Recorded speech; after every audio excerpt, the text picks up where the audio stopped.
Eu saudo os queridos e amados irmãos com a paz do Eterno. E desde já eu quero agradecer aos meus amigos e os meus amados irmãos que vai nos assistir. E não esqueça, na verdade, deixar o seu like e se inscrever no canal, para que a gente possa alcançar mais pessoas. Bem, irmão, eu vou fazer esse vídeo aqui um pouco rápido, só para a gente ter uma noção de muitas coisas que nós estamos passando no exato momento. Quero dizer, meus amados irmãos, quando a gente abre as redes sociais, ou seja, o YouTube, a gente encontra uma grande poluição sobre a guerra que está acontecendo nesses exatos momentos. Que está entre Israel e o Irã. Isso aí é uma guerra que está acontecendo faz uns 5 dias ou 6, eu não estou bem lembrado, que está acontecendo esta guerra entre Irã e Iraque. Porém, no Brasil, a gente também tem uma grande poluição, que é a política brasileira. Mas agora eu não quero falar bem sobre a nossa política, porque o que está mais gerando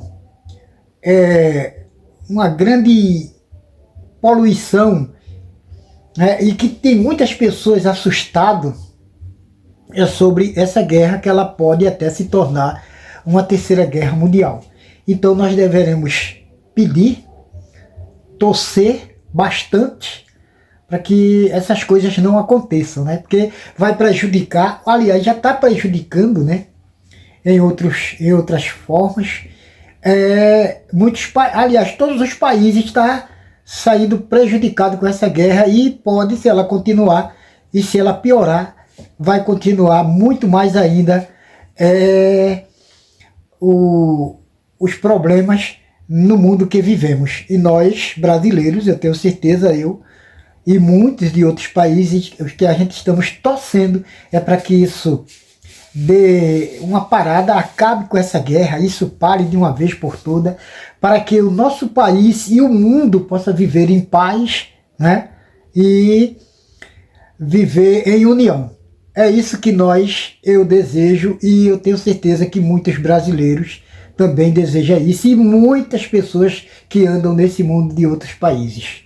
Bem, irmão, o que eu quero aí alertar um pouco é que quando eu estou analisando ou pesquisando, eu vejo vários irmãos brasileiros, ele fazendo uma mistura entre a Bíblia e as coisas que acontecem.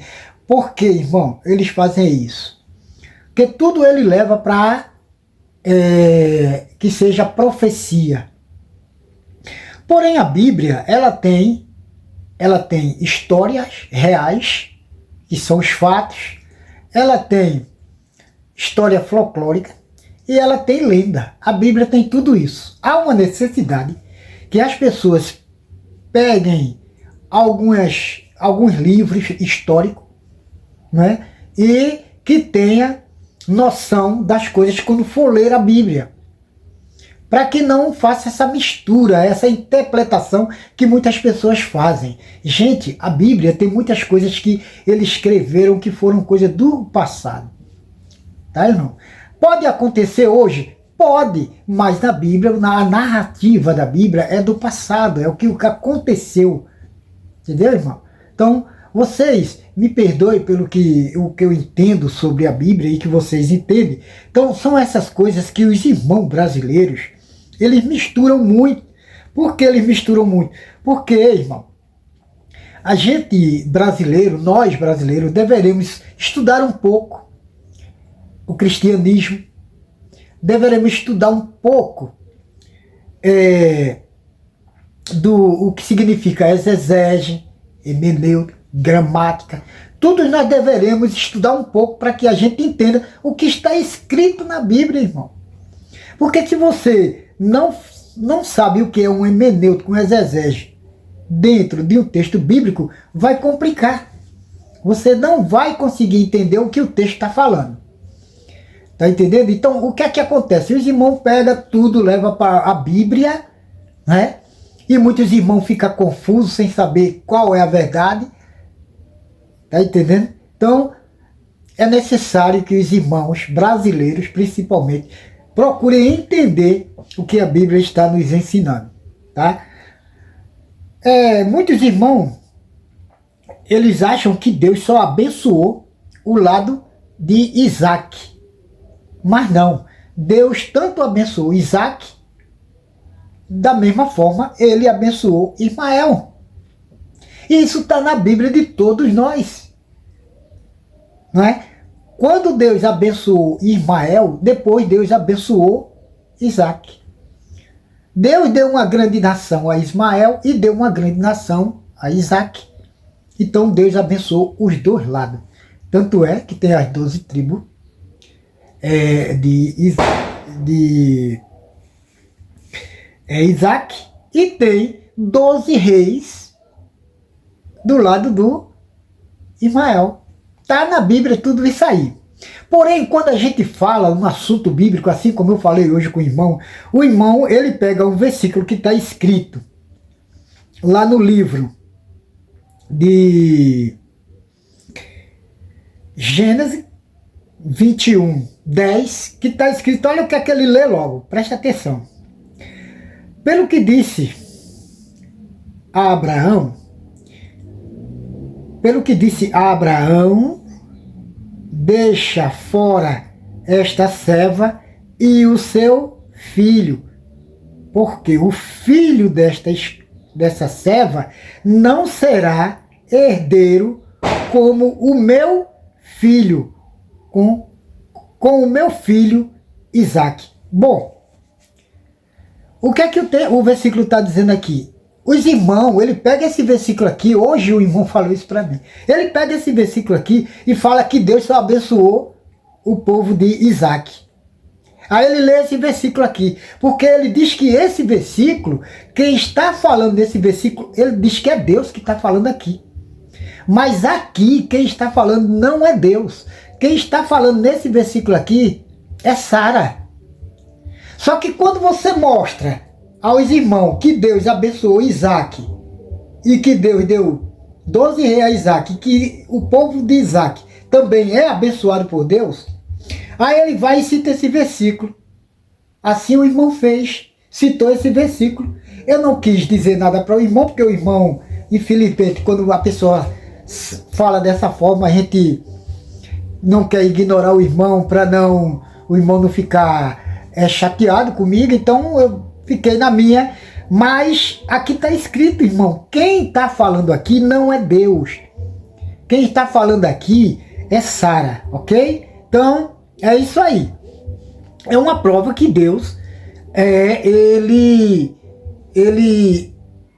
como é que se diz? Ele pegou os dois e abençoou os dois, ok? Agora, irmão, o que é que acontece aqui? O que é que acontece bem aqui? Olha só, antes de Cristo, lá no século 6, Deus, não é? Ele escolheu um ungido que foi Ciro. Para quê?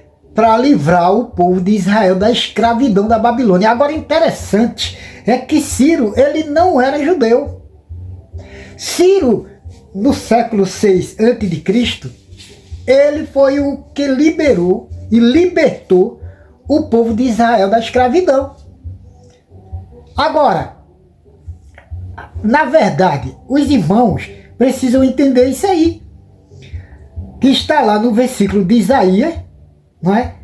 45 e no versículo 1, que Ciro é o ungido de Deus e foi o escolhido por Deus para tirar o povo de Israel da escravidão da Babilônia. Simplesmente isso aí, irmão. Agora, há uma necessidade dos irmãos procurar não só ler a Bíblia, mas analisar o que o texto bíblico fala, ok? Então, aqui eu vou deixar bem direitinho para os irmãos ver esses dois versículos. Os irmãos vá na sua Bíblia, não só leia, mas faça uma análise bíblica. Você precisa fazer análise dentro da sua Bíblia para você entender o que a Bíblia está querendo te falar. O que o escritor, na verdade, escreveu naquele momento, não é? E que você precisa entender o que o escritor está tentando te explicar, ok, irmão? Então eu vou deixar escrito para vocês entenderem que o Ciro foi uma pessoa que libertou o povo de Israel. Então é uma prova que Deus abençoou os dois lados, ok? Tanto um lado como o outro. Deus abençoou a todos. E eu quero dizer aos amados irmãos que não me leve a mal pelo que eu entendo dentro da história bíblica. E se a gente levar, irmão, se a gente levar, você sair daqui da Bíblia e você for procurar a história, não é, lá a geografia, na verdade, do território, com a história que nós temos dentro de papiros, ou seja, que nós temos em argila, ok? Tudo aquilo que está escrito, se a gente for olhar esse versículo que está aqui falando do Deus de Israel que escolheu a Ciro, você vai ver que vai ter uma mudança, tá? Vai ter uma diferença. Eu não vou explicar agora, porque eu não vou explicar? Para o vídeo não ficar longo, até porque aqui onde eu moro, o pessoal aqui, a gente tá, eu acho que os irmãos vão escutar fogos, que o pessoal solta por aqui, e nós também estamos aqui com um som muito alto aqui dos amigos aqui que estão realmente escutando as músicas dele, aquilo que eles gostam, né? E que eles gostam de desfrutar nesse período de São João. Então eu quero dizer aos amados irmãos que depois vou fazer um vídeo mostrando sobre esse texto que eu estou falando para vocês da Bíblia, que Ciro foi escolhido por Deus, e depois eu vou mostrar aqui perante, não é, um achado histórico, um achado que esse Deus que está falando aqui, não é, vai ter uma mudança. Então eu não vou falar agora, vou falar no próximo vídeo, para não ficar muito comprido aqui esse vídeo. E outra coisa, não ficar essa zoada que nós estamos escutando aqui agora. Eu também agradeço aos amados irmãos, não esqueça de deixar o seu like, se inscreva no canal e me perdoe, não é? Se vocês acharem que eu tô falando algo que vocês não conseguem entender, então deixe seu comentário, não esqueça, né? Porque eu não sou o dono da verdade, mas eu só peço aos amados irmãos e agradeço a todos. E o que eu posso desejar para o irmão é que o verdadeiro Criador do universo, o Eterno, possa nos abençoar poderosamente hoje e todo o sempre.